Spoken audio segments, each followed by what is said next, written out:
NTPC का बकाया, NTPC दूसरे राज्य भी एनटीपीसी का बकाया है और दिल्ली सरकार से काफी बकाया है, उससे कई गुना ज्यादा बकाया है। उसके बावजूद उन राज्यों की बिजली नहीं काटी जाती, लेकिन दिल्ली में बिजली संकट जैसी स्थिति पैदा करने की बात आती है। और मजेदार बात यह है कि बिजली संकट की खबर बाद में आती है, भारतीय जनता पार्टी का प्रदर्शन पहले शुरू हो जाता है। 10 घंटे बिजली की कटौती होगी, इस बात का पता सरकार को भी नहीं चलने पाता, भारतीय जनता पार्टी का प्रदर्शन शुरू हो जाता है कि बिजली का संकट है, बिजली का संकट है। जिस प्रकार से खिड़की एक्सटेंशन के मामले में सरकार को बदनाम करने की कोशिश की गई, ये हम सारे लोग जानते हैं कि पिछले 6 महीने से लगातार खिड़की एक्सटेंशन के स्थानीय लोग, वहां की जनता बार बार पुलिस को एप्लीकेशन दे रही थी, अनुरोध कर रही थी कि यहां पर ड्रग्स और सेक्स का रैकेट चलता है, इस पर रोक लगाइए। वहां भी महिलाएं रहती हैं, वहां भी बच्चे रहते हैं, वहां भी बहुत सारे लोग रहते हैं, संभ्रांत लोग रहते हैं। उस इलाके में अगर ऐसा धंधा चल रहा था तो उस पर रोक लगाने के लिए पुलिस ने कोई कार्रवाई नहीं की। और इसके बाद जब मंत्री इस मामले में उन लोगों की मदद करने के लिए जाते हैं, तब भी पुलिस कोई सहयोग नहीं करती। हम लोगों ने एक वीडियो जारी किया, रेसिज्म की बात कही जा रही है, एक भी प्रमाण उसका नहीं मिला, जबकि सारे मीडिया चैनल थे, सब कुछ थे, वहां कोई प्रमाण नहीं मिला कि कोई रेसिज्म जैसी बात, कोई ऐसी घटना आम आदमी पार्टी के कार्यकर्ताओं के द्वारा अंजाम दी गई हो। लेकिन उसके बावजूद ऐसा दुष्प्रचार किया जा रहा है। हमने एक वीडियो जारी किया जिसमें कार में बैठी हुई महिला एक हाथ में ग्लव्स पहनती है और दूसरे हाथ से ड्रग्स लेती है और ड्रग्स लेके उसको छुपाने की कोशिश करती है। वो वीडियो आप लोग कहीं भी देख सकते हैं, उसको डाल दिया है। मैं नहीं समझना चाहता, मैं ये समझना चाह रहा हूं कि अगर ड्रग्स जैसे घिनौने धंधे में कोई भी शामिल हो, चाहे वो हिंदुस्तान की महिला हो या विदेशी महिला हो, यहां का पुरुष हो या बाहर का पुरुष हो, उसके साथ हमको किस प्रकार का बर्ताव करना चाहिए? क्या कानून अपना काम नहीं करेगा? उसके साथ हमें बिल्कुल मारपीट नहीं करनी चाहिए, इस बात से मैं सहमत हूं। लेकिन क्या कानून के तहत उस पर कार्रवाई नहीं होनी चाहिए? और महिलाओं के सम्मान का प्रश्न उठाया जा रहा है। आम आदमी पार्टी ने, दामिनी का कांड हुआ तो हमारे कार्यकर्ताओं पर 302 का मुकदमा लिखा गया। गुड़िया का कांड हुआ तो हमारे कार्यकर्ताओं को बुरी तरीके से लाठियों से पीटा गया। एक महिला के साथ गैंग रेप हुआ तो थाने में 17 कार्यकर्ताओं को पूरी रात मारा गया और उनको पेशाब पिलाने की कोशिश की गई। आप सारे लोग जानते हैं, अगर आम आदमी पार्टी महिलाओं का सम्मान नहीं करती तो मुझे लगता है कि हिंदुस्तान में फिर कोई पार्टी नहीं है जिसके मन में महिलाओं के प्रति सम्मान है।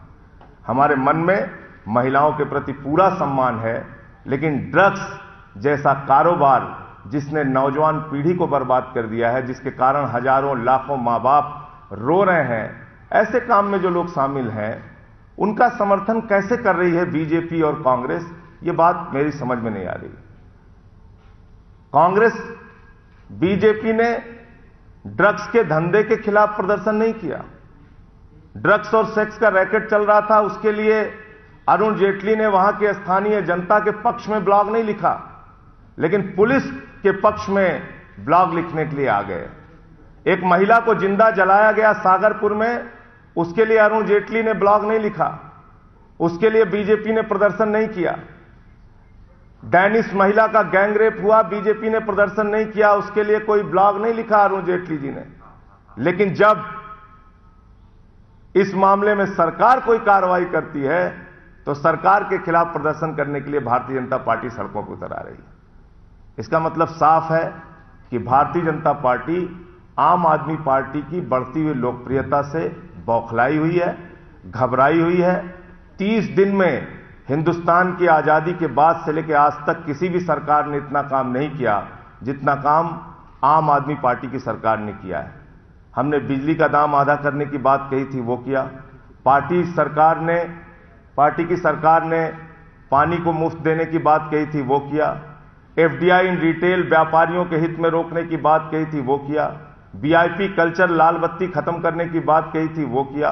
5,500 ऑटो वालों को लाइसेंस जारी करने की बात कही गई थी, वो किया।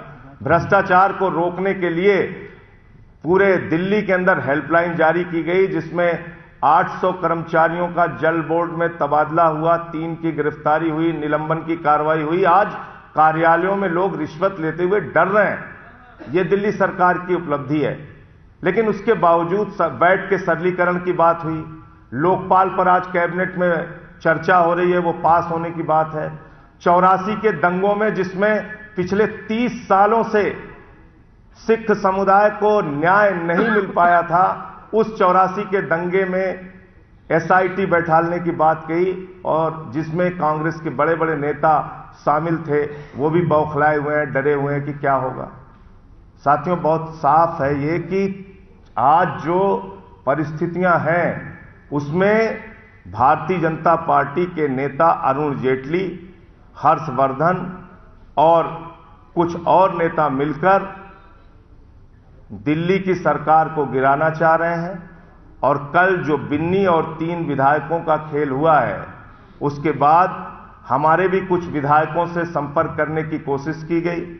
हमारे भी कुछ लोगों से संपर्क करने की कोशिश की गई कि आपको ये पद दे दिया जाएगा, इतना रुपया दे दिया जाएगा। उसके बारे में अभी मदन लाल जी आपको विस्तार से बताएंगे। हम लोगों के पास खुफिया सूत्रों की भी जानकारी है, पुख्ता जानकारी है इस बात की कि अरुण जेटली आने वाले दिनों में कुछ अपने मीडिया के सहयोगियों के साथ मिलकर सरकार को बदनाम करने की कोशिश करेंगे। कहीं सड़क के गड्ढे दिखाए जाएंगे, कहीं 2 लोगों के बीच रिश्वतखोरी होती हुई दिखाई जाएगी, कहीं पर सरकार को बदनाम करने के लिए तमाम हथकंडे अपनाए जाएंगे। ये सारी कार्रवाई आने वाले दिनों में अरुण जेटली एक षड्यंत्र के तहत करने वाले हैं। कल नरेंद्र मोदी जी ने एक बयान दिया मेरठ में कि दिल्ली के अंदर अफ्रीका के नागरिक सुरक्षित नहीं हैं। मैं पार्टी की ओर से पूरी जिम्मेदारी के साथ कहना चाहता हूं कि अगर अफ्रीका ही नहीं, देश किसी भी दुनिया के किसी भी हिस्से के नागरिक को दिल्ली में कोई असुविधा होती है, उनके साथ कोई गैर कानूनी ढंग से पेश आता है, तो उसके खिलाफ सख्त कार्रवाई होनी चाहिए, चाहे वो आम आदमी पार्टी से जुड़ा हुआ व्यक्ति ही क्यों ना हो। लेकिन नरेंद्र मोदी को यह भी बताना चाहिए कि पूरे देश के अंदर बांग्लादेशियों के खिलाफ, नफरत फैलाने वालों के खिलाफ क्या कार्रवाई होनी चाहिए।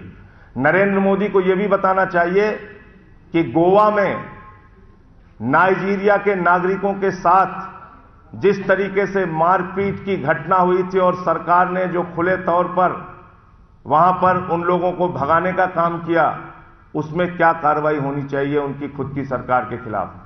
तो इसका मतलब ये 66 साल के बाद पहली बार जो देश के आम आदमी में उम्मीद जगी है, भारतीय जनता पार्टी उस उम्मीद को कुचलना चाहती है। भारतीय जनता पार्टी इस सरकार को गिराना चाहती है और ये चाहती है कि हमारा प्रयास रुक जाए। लेकिन आम आदमी पार्टी ने फैसला लिया है कि इन दोनों दलों का सच हम दिल्ली की जनता के सामने रखेंगे। इनके खिलाफ पोल खोल अभियान चलाएंगे। ये बताएंगे कि किस प्रकार से बिजली कंपनियों के इशारे पर यह सारा खेल चल रहा है।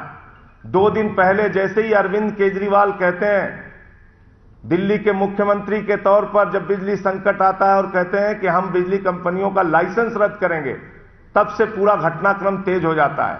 तुरंत नरेंद्र मोदी का भी बयान आता है, तुरंत अरुण जेटली भी सक्रिय होते हैं, तुरंत हर्षवर्धन भी सक्रिय होते हैं, प्रेस कॉन्फ्रेंस कराई जाती है, सरकार गिरा दी जाएगी, एकदम 48 घंटे के अंदर गिरा दी जाएगी।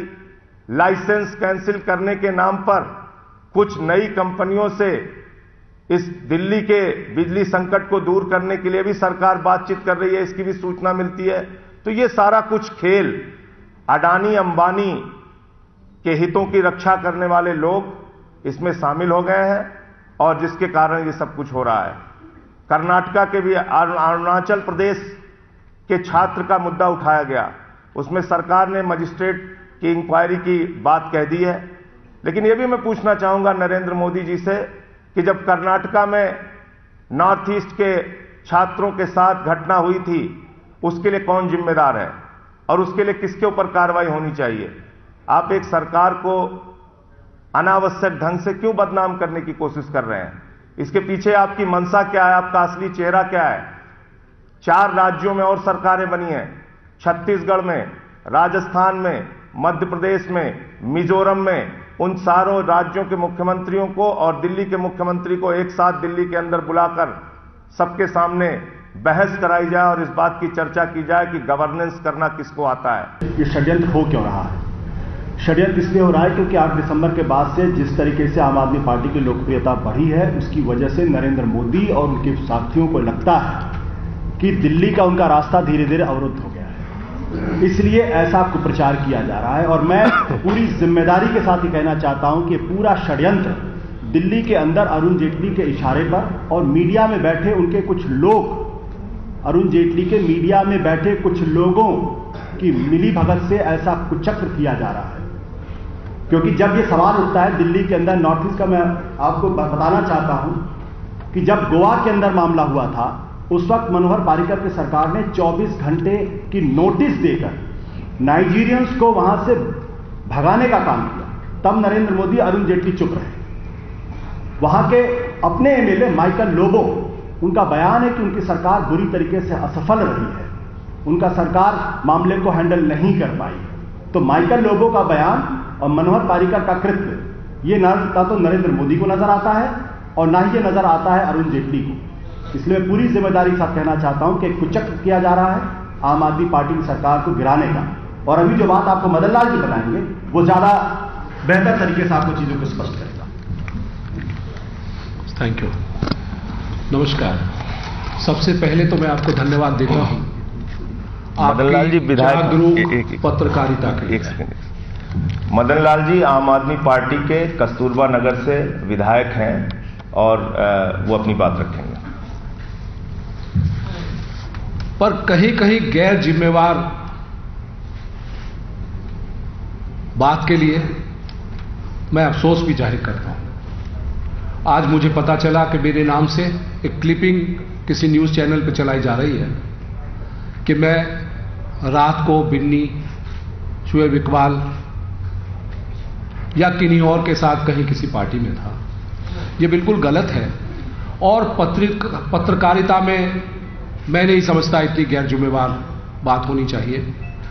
आप लोगों को कोई भी बात पहले जरूर चेक कर लेनी चाहिए कि वास्तव में इस बात में कितनी सच्चाई है। सिर्फ कहना भर, कहां से पता चलना भर काफी नहीं है कि किसी न्यूज़ चैनल में खबर आने लगे कि मदन लाल भी उस मीटिंग में उनके साथ था। 7 तारीख दिसंबर की रात को 12:34 पर मुझे एक रात को कॉल आई, जो इंटरनेशनल नंबर था, जो बाद में मैंने ट्राई की उसको ट्रेस करने की, पर वो नंबर नहीं लगा। इसका मतलब वो कोई ऐसा डिवाइस था जो नहीं चाहता था मैं उसे कॉल बैक करूं। उससे रात के 12:34 पर मुझे कहा कि हम सुबह आपकी मीटिंग कराना चाहते हैं एक बहुत बड़े अधिकारी से। जब मैंने पूछा कौन है तो उससे जवाब दिया अरुण जेटली जी से। मैंने शट अप कह के वो टेलीफोन बंद कर दिया। ये पहली रात थी 7 दिसंबर 2013 की, रिजल्ट से सिर्फ एक दिन पहले ही। उसके 2 दिन बाद जब रिजल्ट डिक्लेयर हो गया तो मेरे एक एडवोकेट साथी ने मुझे कहा कि चूंकि आपकी मेजॉरिटी नहीं है, अच्छा है आप हमारे साथ शामिल हो जाओ, हम आपको जो चाहे वो देंगे। यह दूसरा वाकया था।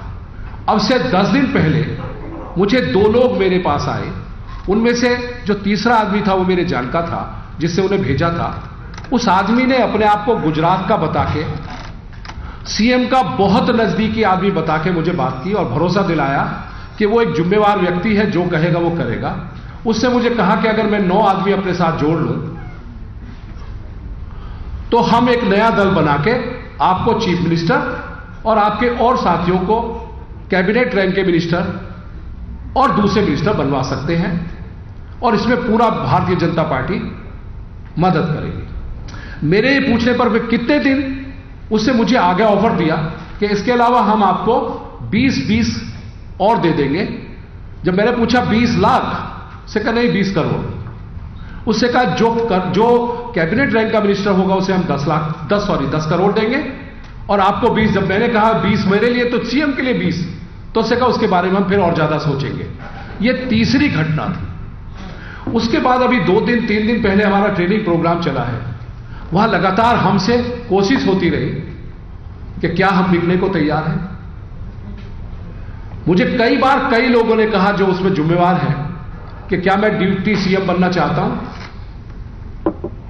क्योंकि उन्हें लगता है कि शायद वो बिन्नी जी को सीएम बना देंगे, उन्हें लगता है मेरे साथ के और लोगों को मिनिस्टर बना देंगे, सारे बिकाऊ हैं, और उन्होंने भी रेट 20 रखा। अभी परसों सिरसा जी ने मुझे कहा कि यह सरकार ज्यादा दिन की नहीं है, बदन जी आप इसके बारे में सोचो, और बिन्नी जी ने कहा केवल 10 दिन है आपके पास।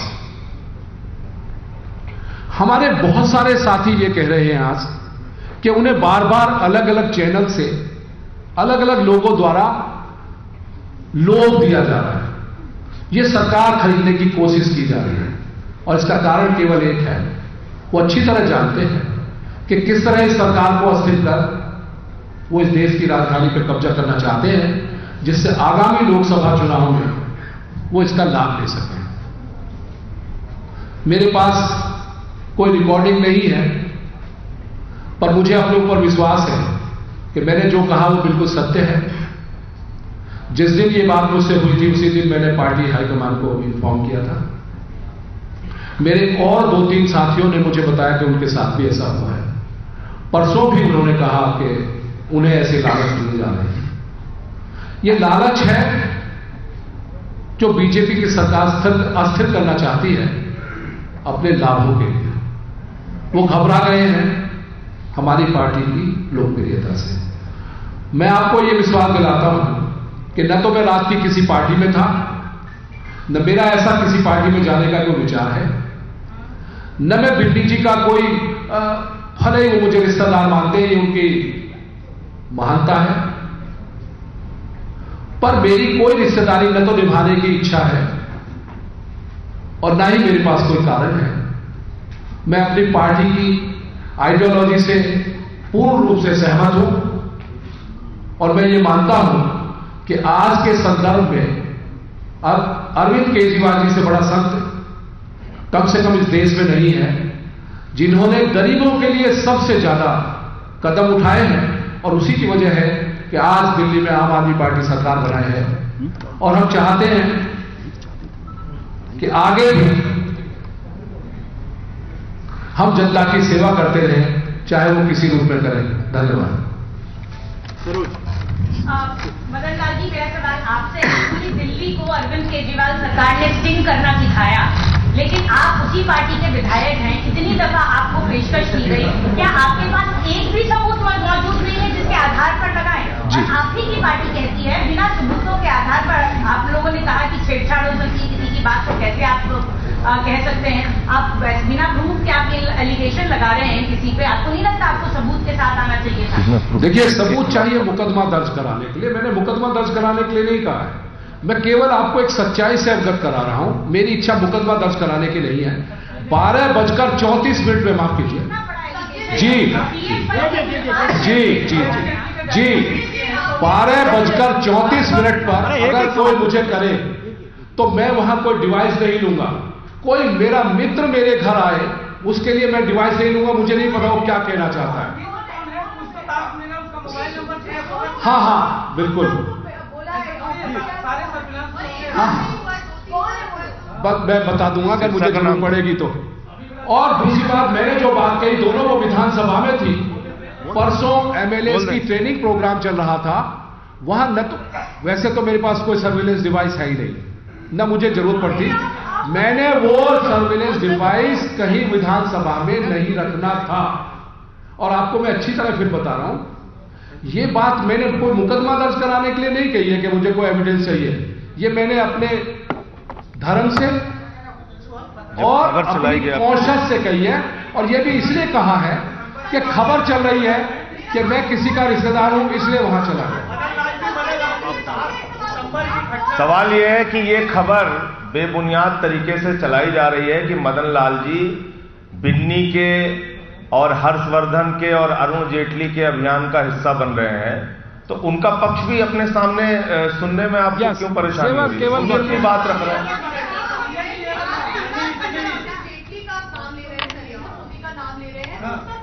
आपके पास मैं प्रोटेस्ट कर रही है, प्रोटेस्ट के नाम पे आप ये नहीं कह सकते कि वो न्यूज चैनल्स में स्टोरीज प्लान करें। मीडिया पे कॉन्स्टेंटली आम आदमी पार्टी अटैक करती जा रही है। मीडिया पे अटैक नहीं कर रहे हैं, मैं कह रहा हूं मीडिया के कुछ लोग।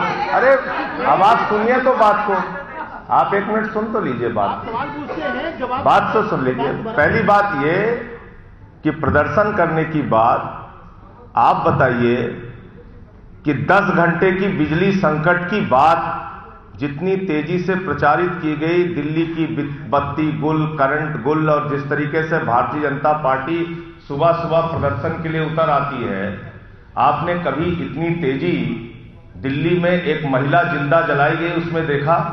एक डेनिश महिला का गैंगरेप होता है उसमें देखा? एक इलाके में सेक्स और ड्रग्स का रैकेट चल रहा है उसमें देखा? एक लड़के को बाइकर्स गैंग का सदस्य बता के पुलिस ने मार दिया जिंदा, उस पर कभी प्रदर्शन नहीं हुआ, कोई बयान नहीं हुआ। सीएम का कोई खास आदमी वहां से इनके पास फोन करता है, आता है, वो आदमी आप जानते हैं कौन है वो आदमी? कौन? देखिए न मैं उस आदमी, देखिए मैंने आप पहले प्लीज सुनिए तो सही, आप सुनिए तो सही। मैंने अभी आपको ये कहा कि उस आदमी ने अपने आप को सीएम मोदी का आदमी बताकर मुझे इंट्रोड्यूस किया। मैंने कभी नहीं कहा मोदी जी मेरे पास आए। सुनिए प्लीज सुनिए।